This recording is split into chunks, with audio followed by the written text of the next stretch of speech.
by Kristen Hughes. The Amateur Cracksman by E.W. Hornung. To A.C.D. This form of flattery. The Ides of March, Part 1. It was 12:30 when I returned to the Albany as a last desperate resort. The scene of my disaster was much as I had left it. The baccarat counters still strewed the table, with the empty glasses and the loaded ash-trays. A window had been opened to let the smoke out, and was letting in the fog instead. Raffles himself had merely discarded his dining jacket for one of his innumerable blazers. Yet he arched his eyebrows as though I had dragged him from his bed. "Forgotten something?" said he, when he saw me on his mat. "No," said I, pushing past him without ceremony, and I led the way into his rooms with an impudence amazing to myself. "Not come back for your revenge, have you? Because I'm afraid I can't give it to you single-handed. I was sorry myself that the others—" We were face to face by his fireside, and I cut him short. "Raffles," said I, "you may well be surprised at my coming back in this way, and at this hour. I hardly know you. I was never in your rooms before to-night, but I fagged for you at school, and you said you remembered me. Of course that's no excuse, but will you listen to me for 2 minutes?"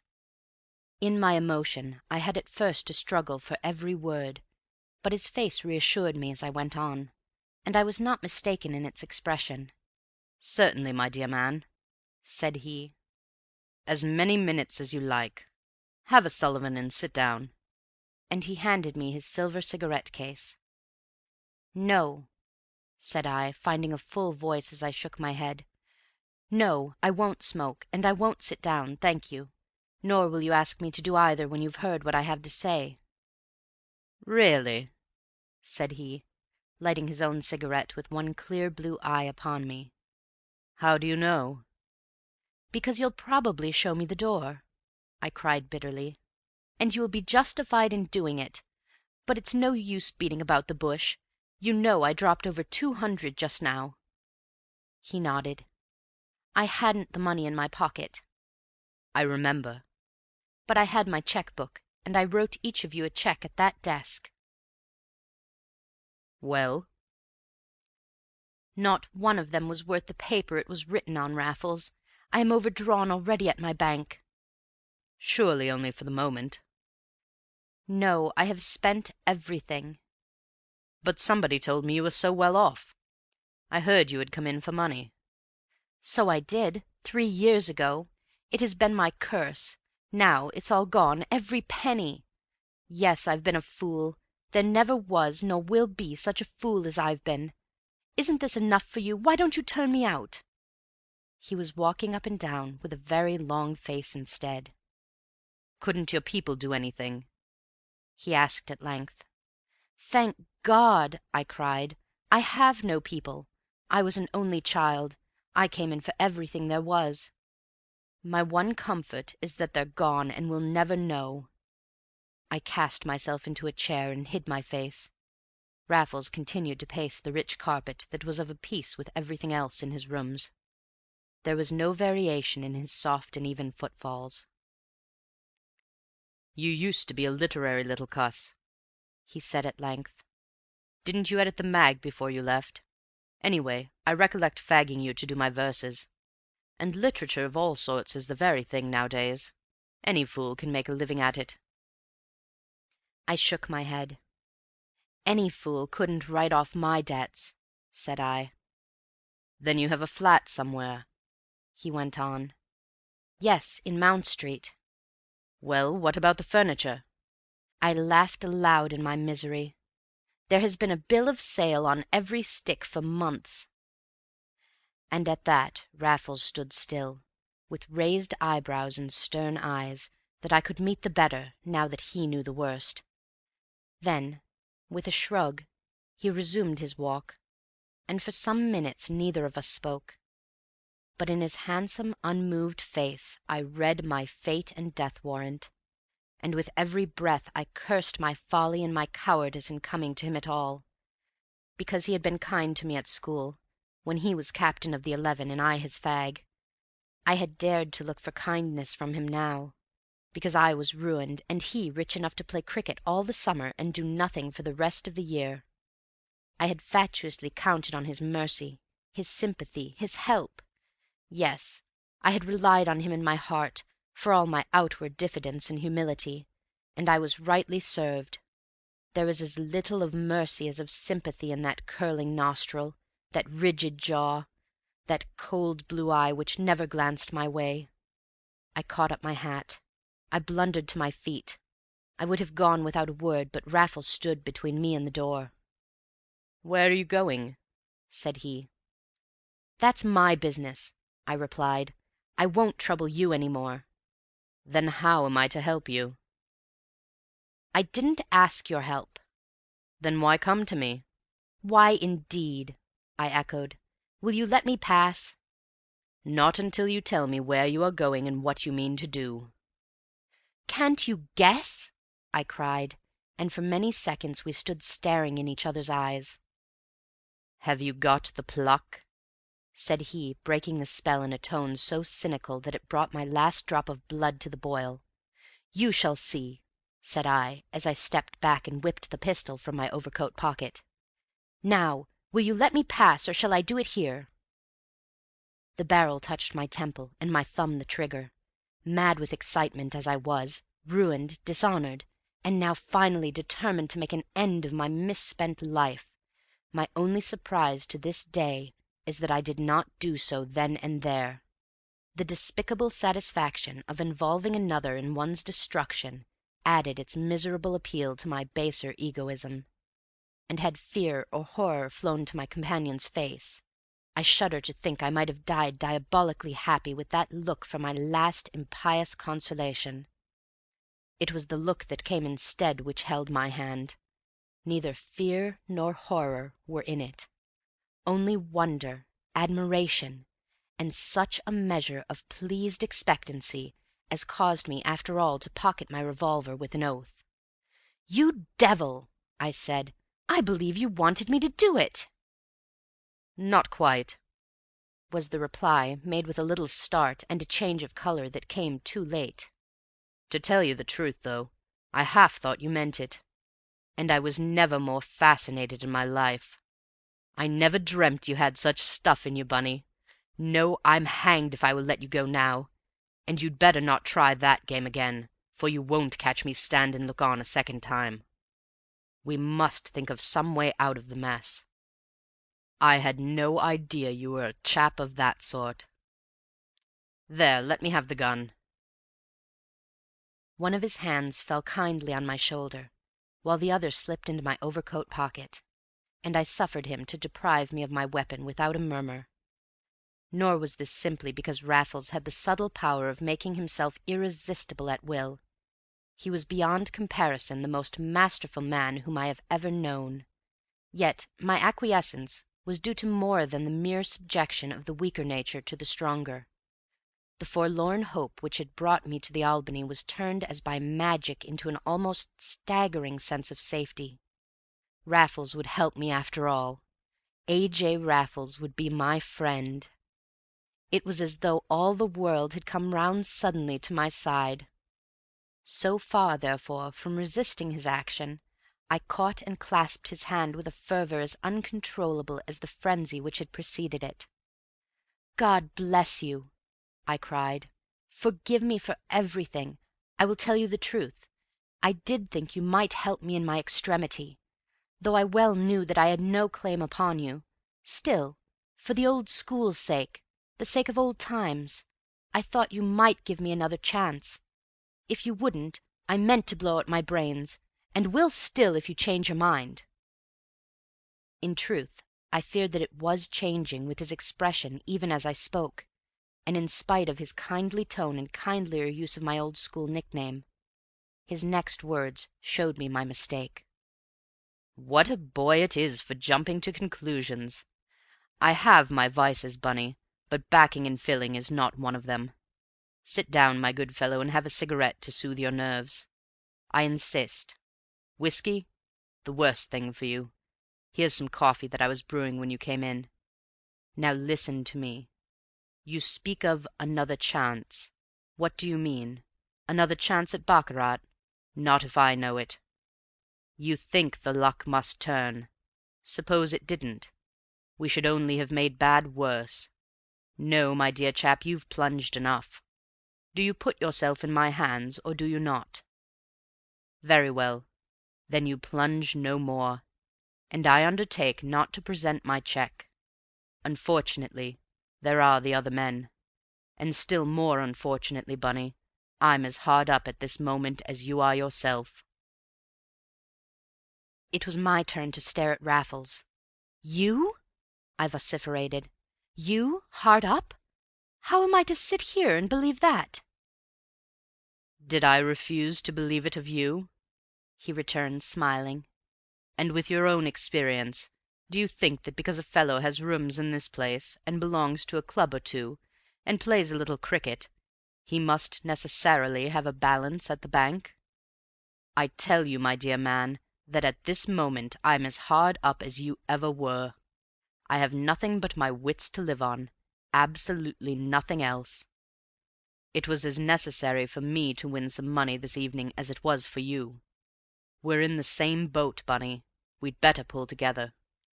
"Together?" I jumped at it. "I'll do anything in this world for you, Raffles," I said. "If you really mean that you won't give me away. Think of anything you like and I'll do it. I was a desperate man when I came here, and I'm just as desperate now. I don't mind what I do if only I can get out of this without a scandal."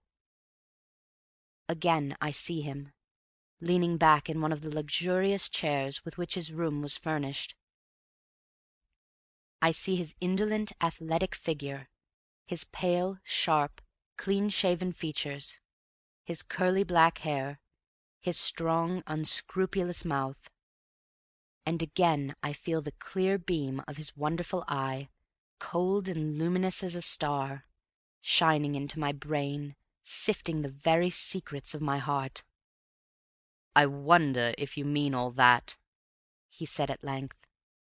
"You do in your present mood, but who can back his mood to last? Still, there's hope when a chap takes that tone. Now I think of it, too, you were a plucky little devil at school. You once did me a rather good turn, I recollect. Remember it, Bunny?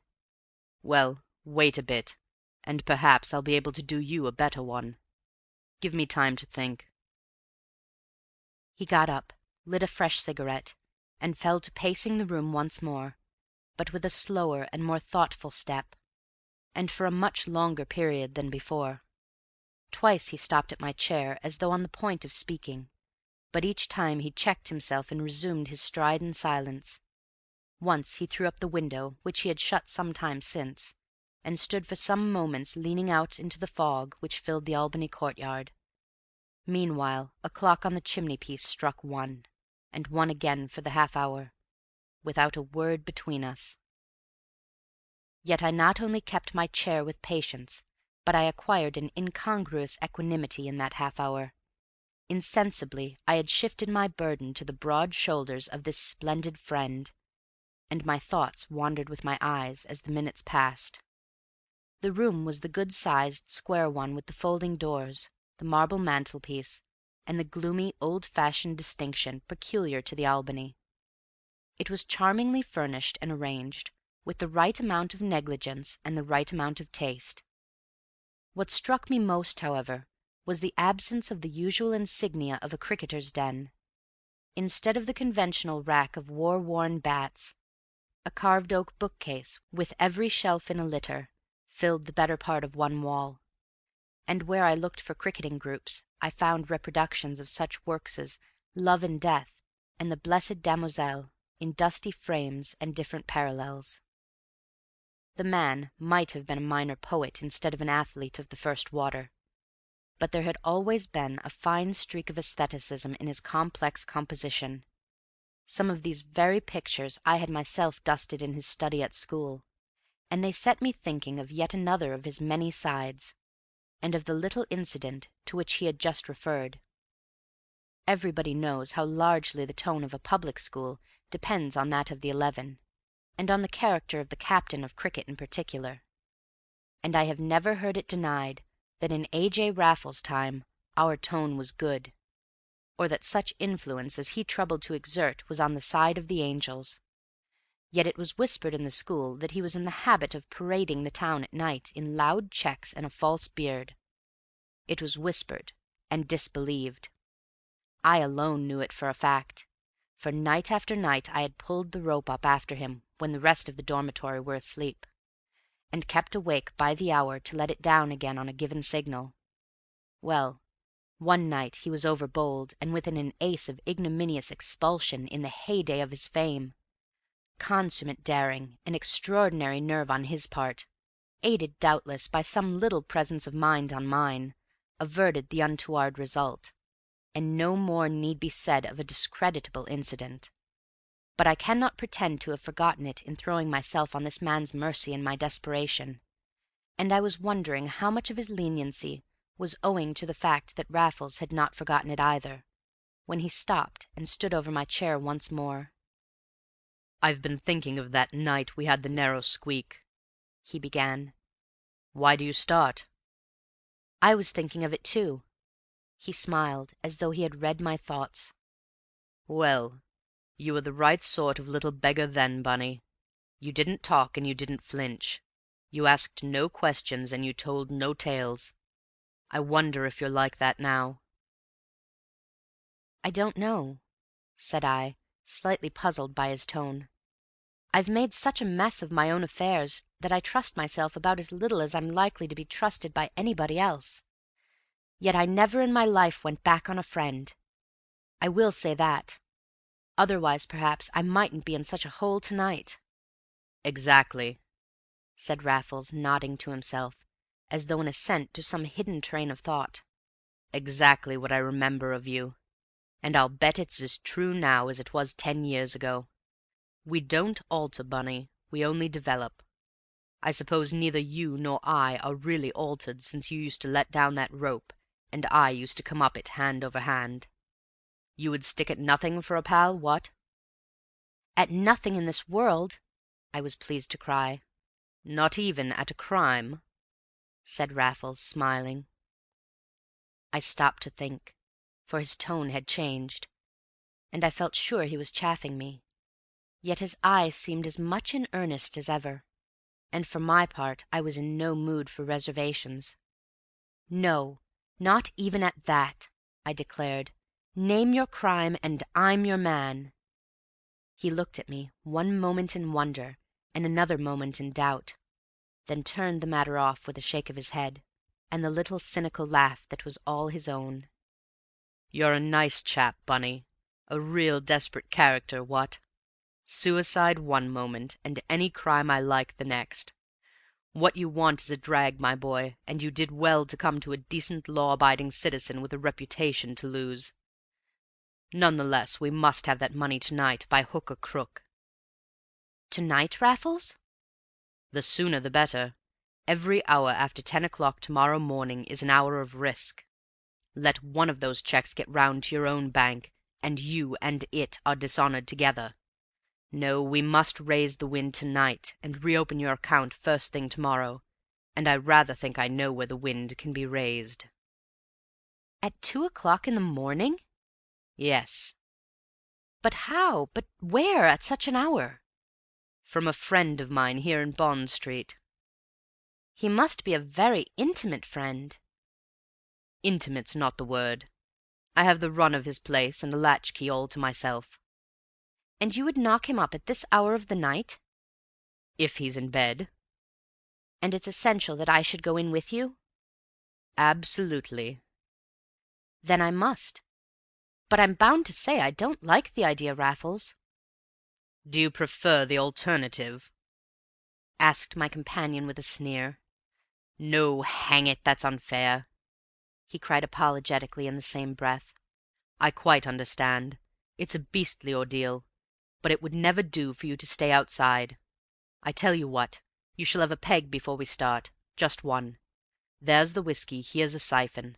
I'll be putting on an overcoat while you help yourself."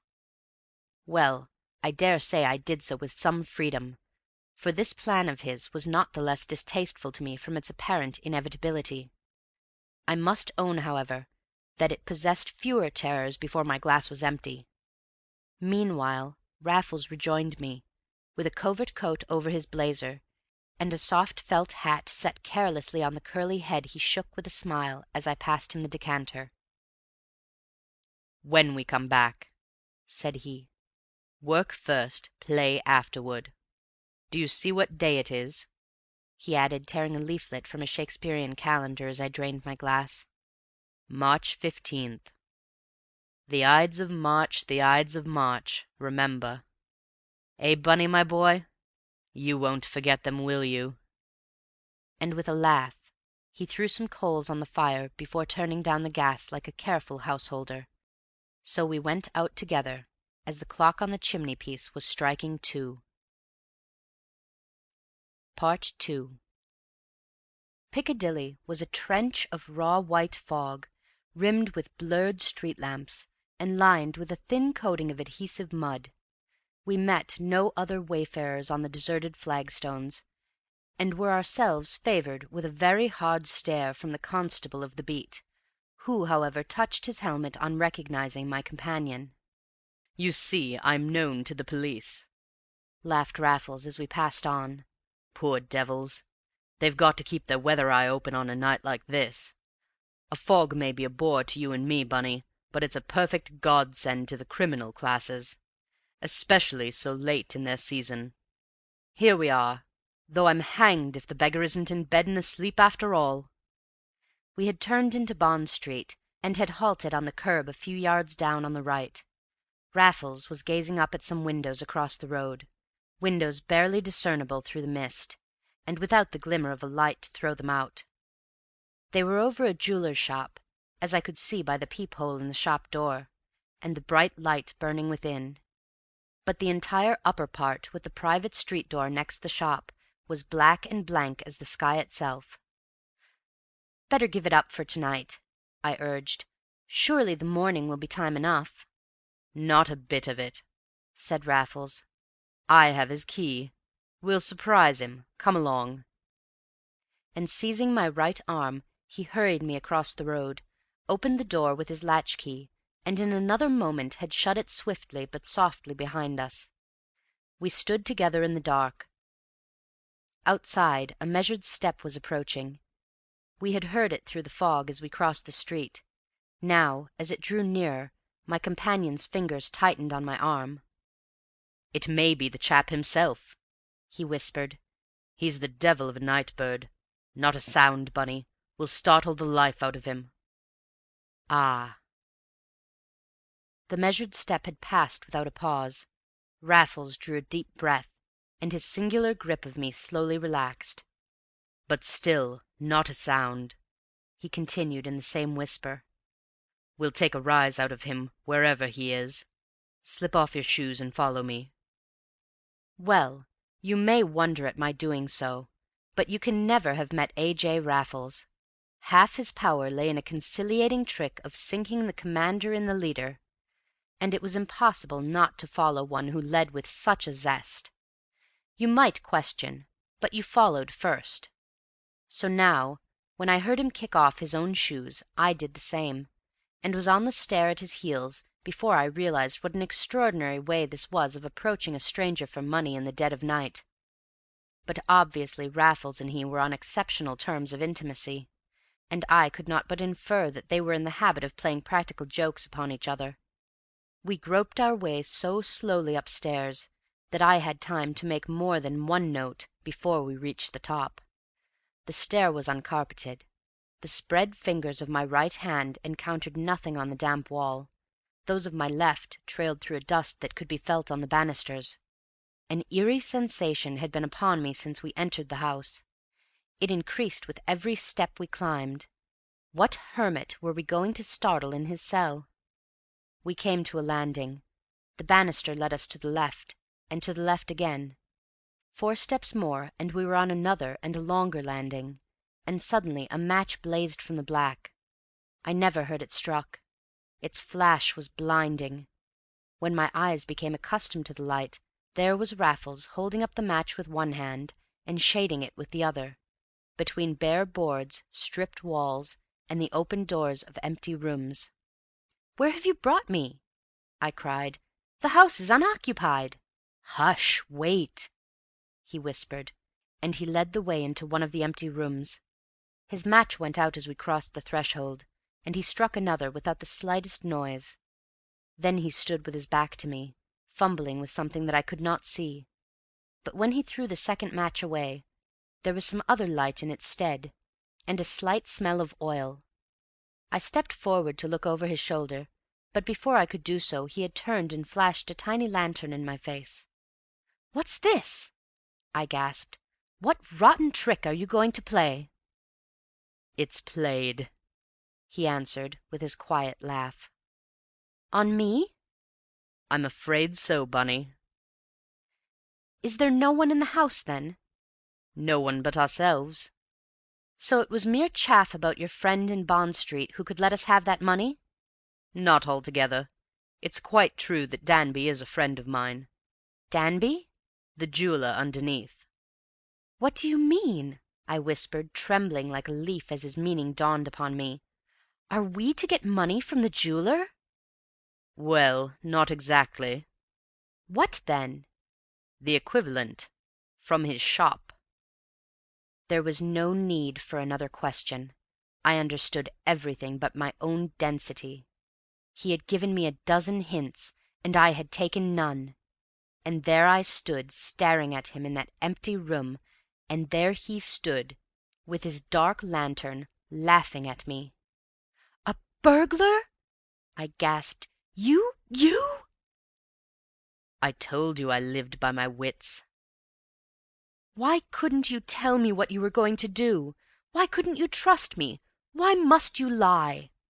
I demanded, piqued to the quick for all my horror. "I wanted to tell you," said he. "I was on the point of telling you more than once. You may remember how I sounded you out about crime, though you have probably forgotten what you said yourself. I didn't think you meant it at the time, but I thought I'd put you to the test. Now I see you didn't, and I don't blame you. I only am to blame. Get out of it, my dear boy, as quick as you can. Leave it to me. You won't give me away, whatever else you do."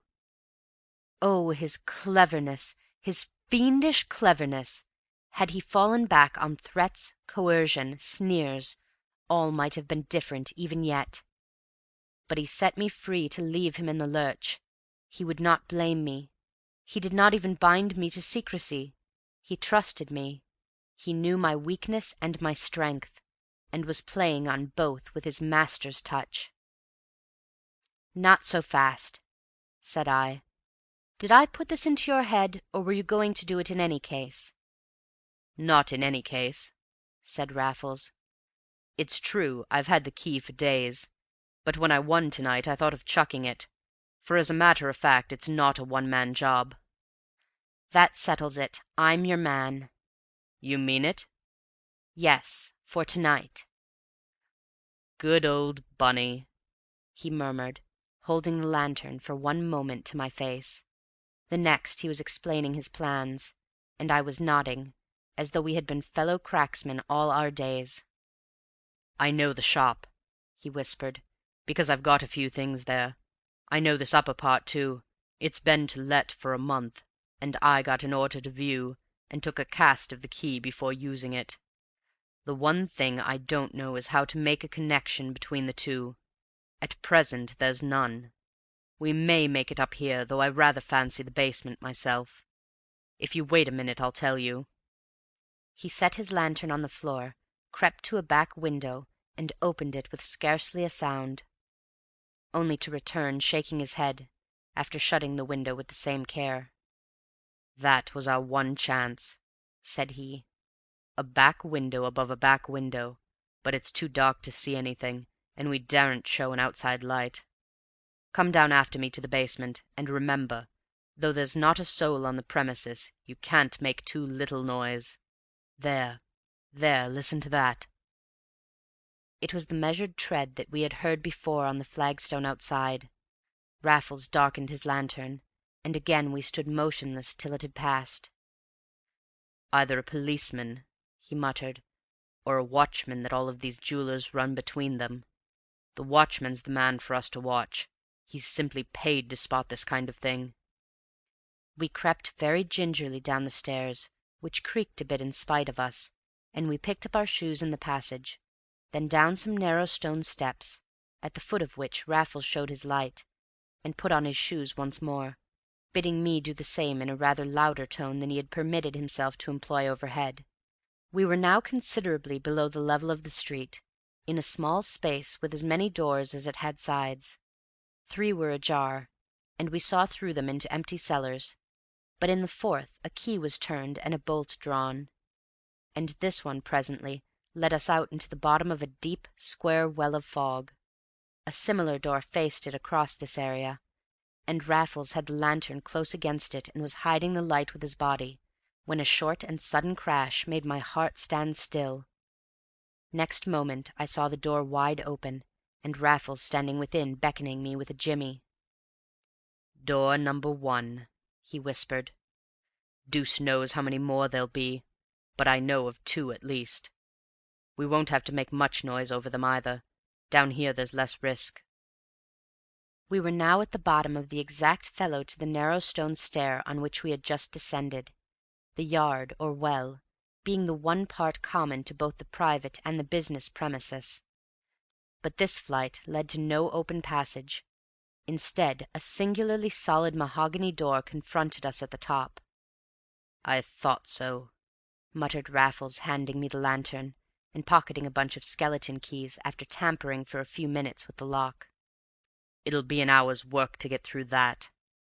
"Can't you pick it?" "No, I know these locks. It's no use trying. We must cut it out. And it'll take us an hour." It took us 47 minutes by my watch, or rather, it took Raffles, and never in my life have I seen anything more deliberately done. My part was simply to stand by with the dark lantern in one hand and a small bottle of rock oil in the other. Raffles had produced a pretty embroidered case, intended obviously for his razors, but filled instead with the tools of his secret trade, including the rock oil. From this case he selected a bit, capable of drilling a hole an inch in diameter, and fitted it to a small but very strong steel brace. Then he took off his covert coat and his blazer, spread them neatly on the top step, knelt on them, turned up his shirt cuffs, and went to work with brace and bit near the keyhole. But first he oiled the bit to minimize the noise, and this he did invariably before beginning a fresh hole, and often in the middle of one. It took 32 separate borings to cut around that lock.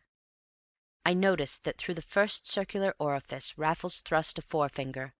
Then, as the circle became an ever-lengthening oval, he got his hand through up to the thumb, and I heard him swear softly to himself. "I was afraid so." "What is it?" "An iron gate on the other side." "How on earth are we to get through that?" I asked in dismay. "Pick the lock. But there may be 2. In that case there'll be top and bottom, and we shall have 2 fresh holes to make, as the door opens inwards. It won't open 2 inches as it is." I confess I did not feel sanguine about the lock-picking, seeing that one lock had baffled us already, and my disappointment and impatience must have been a revelation to me had I stopped to think. The truth is that I was entering into our nefarious undertakings with an involuntary zeal of which I was myself quite unconscious at the time. The romance and peril of the whole proceeding held me spellbound and entranced.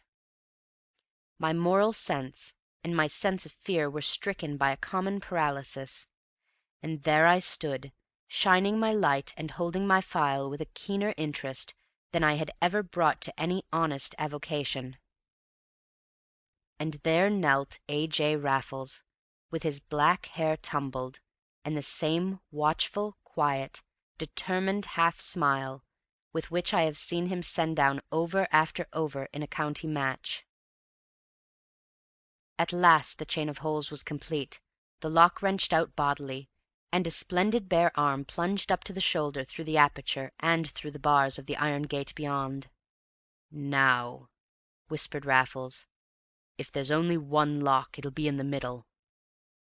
Joy, here it is! Only let me pick it, and we're through at last." He withdrew his arm, A skeleton key was selected from a bunch, and then back went his arm to the shoulder. It was a breathless moment. I heard the heart throbbing in my body, the very watch ticking in my pocket, and ever and anon the tinkle-tinkle of the skeleton key. Then, at last, there came a single unmistakable click. In another minute the mahogany door and the iron gate yawned behind us, and Raffles was sitting on an office table, wiping his face, with the lantern throwing a steady beam by his side. We were now in a bare and roomy lobby behind the shop, but separated therefrom by an iron curtain, the very sight of which filled me with despair. Raffles, however, did not appear in the least depressed, but hung up his coat and hat on some pegs in the lobby before examining this curtain with his lantern. "That's nothing," said he, after a minute's inspection. "We'll be through that in no time, but there's a door on the other side which may give us trouble." "Another door?" I groaned. "And how do you mean to tackle this thing?" "Prise it up with the jointed jimmy. The weak point of these iron curtains is the leverage you can get from below, but it makes a noise. And this is where you're coming in, Bunny. This is where I couldn't do without you. I must have you overhead to knock through when the street is clear. I'll come with you and show a light." Well, you may imagine how little I liked the prospect of this lonely vigil, and yet there was something very stimulating in the vital responsibility which it involved. Hitherto I had been a mere spectator. Now I was to take part in the game, and the fresh excitement made me more than ever insensible to those considerations of conscience and of safety which were already as dead nerves in my breast. So I took my post without a murmur in the front room above the shop. The fixtures had been left for the refusal of the incoming tenant, and fortunately for us they included Venetian blinds which were already down. It was the simplest matter in the world to stand peeping through the lathes into the street, to beat twice with my foot when anybody was approaching, and once when all was clear again. The noises that even I could hear below, with the exception of one metallic crash at the beginning, were indeed incredibly slight, but they ceased altogether at each double rap from my toe, and a policeman passed quite half a dozen times beneath my eyes, and the man whom I took to be the jeweller's watchman oftener still, during the better part of an hour that I spent at the window. Once, indeed, my heart was in my mouth, but only once. It was when the watchman stopped and peered through the peep-hole into the lighted shop. I waited for his whistle. I waited for the gallows or the jail. But my signal had been studiously obeyed, and the man passed on in undisturbed serenity. In the end, I had a signal in my turn, and retraced my steps with lighted matches down the broad stairs, down the narrow ones, across the area, and up into the lobby where Raffles awaited me with an outstretched hand. "Well done, my boy," said he. "You're the same good man in a pinch, and you shall have your reward. I've got £1,000 worth if I've got a penn'orth. It's all in my pockets. And here's something else I found in this locker. Very decent port and some cigars. Meant for poor dear Danby's business friends. Take a pull and you shall light up presently. I've found a lavatory, too, and we must have a wash and brush up before we go, for I'm as black as your boot." The iron curtain was down, but he insisted on raising it until I could peep through the glass door on the other side and see his handiwork in the shop beyond. Here 2 electric lights were left burning all night, and in their cold white rays I could at first see nothing amiss. I looked along an orderly lane, an empty glass counter on my left, glass cupboards of untouched silver on my right, and facing me the filmy black eye of the peep-hole that shone like a stage moon on the street. The counter had not been emptied by Raffles. Its contents were in the Chubb safe, which he had given up at a glance, nor had he looked at the silver, except to choose a cigarette case for me. He had confined himself entirely to the shop window. This was in 3 compartments, each secured for the night by removable panels with separate locks. Raffles had removed them a few hours before their time, and the electric light shone on a corrugated shutter bare as the ribs of an empty carcass. Every article of value was gone from the one place which was invisible from the little window in the door. Elsewhere all was as it had been left overnight, and but for a train of mangled doors behind the iron curtain, a bottle of wine and a cigar-box with which liberties had been taken, a rather black towel in the lavatory, a burnt match here and there, and our finger-marks on the dusty banisters, not a trace of our visit did we leave. "Had it in my head for long?" said Raffles as we strolled through the streets towards dawn, for all the world as though we were returning from a dance. "No, Bunny. I never thought of it till I saw that upper part empty about a month ago, and bought a few things in the shop to get the lie of the land. That reminds me that I never paid for them, but by Jove I will to-morrow, and if that isn't poetic justice, what is? One visit showed me the possibilities of the place, but a second convinced me of its impossibilities without a pal. So I had practically given up the idea when you came along on the very night and in the very plight for it. But here we are at the Albany, and I hope there's some fire left, for I don't know how you feel, Bunny, but for my part I'm as cold as Keats's owl." He could think of Keats on his way from a felony. He could hanker for his fireside like another. Floodgates were loosed within me, and the plain English of our adventure rushed over me as cold as ice. Raffles was a burglar. I had helped him to commit one burglary. Therefore I was a burglar too. Yet I could stand and warm myself by his fire, and watch him empty his pockets as though we had done nothing wonderful or wicked. My blood froze, my heart sickened, my brain whirled. How I had liked this villain! How I had admired him! Now my liking and admiration must turn to loathing and disgust. I waited for the change. I longed to feel it in my heart, but I longed and I waited in vain. I saw that he was emptying his pockets. The table sparkled with their hoard. Rings by the dozen, diamonds by the score, bracelets, pendants, aigrettes, necklaces, pearls, rubies, amethysts, sapphires, and diamonds always, diamonds in everything, flashing bayonets of light, dazzling me, blinding me, making me disbelieve because I could no longer forget. Last of all came no gem indeed, but my own revolver from an inner pocket, and that struck a chord. I suppose I said something. My hand flew out. I can see Raffles now, as he looked at me once more with a high arch over each clear eye. I can see him pick out the cartridges with his quiet, cynical smile before he would give me my pistol back again. "You mayn't believe it, Bunny," said he, "but I never carried a loaded one before. On the whole, I think it gives one confidence. Yet it would be very awkward if anything went wrong. One might use it, and that's not the game at all. Though I have often thought that the murderer who has just done the trick must have great sensations before things get too hot for him. Don't look so distressed, my dear chap. I've never had those sensations, and I don't suppose I ever shall." "But this much you have done before?" said I hoarsely. "Before? My dear Bunny, you offend me. Did it look like a first attempt? Of course I have done it before." "Often?" "Well, no. Not often enough to destroy the charm, at all events. Never, as a matter of fact, unless I'm cursedly hard up. Did you hear about the Thimbley diamonds? Well, that was the last time, and a poor lot of paste they were. Then there was the little business of the Dormer House boat at Henley last year. That was mine also, such as it was.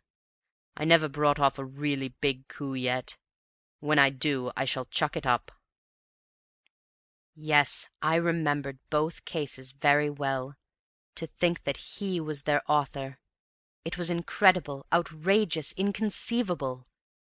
Then my eyes would fall upon the table, twinkling and glittering in 100 places, and incredulity was at an end. "How came you to begin?" I asked, as curiosity overcame mere wonder, and a fascination for his career gradually wove itself into my fascination for the man. "Ah, that's a long story," said Raffles. "It was in the colonies, when I was out there playing cricket. It's too long a story to tell you now, but I was in much the same fix that you were in to-night, and it was my only way out.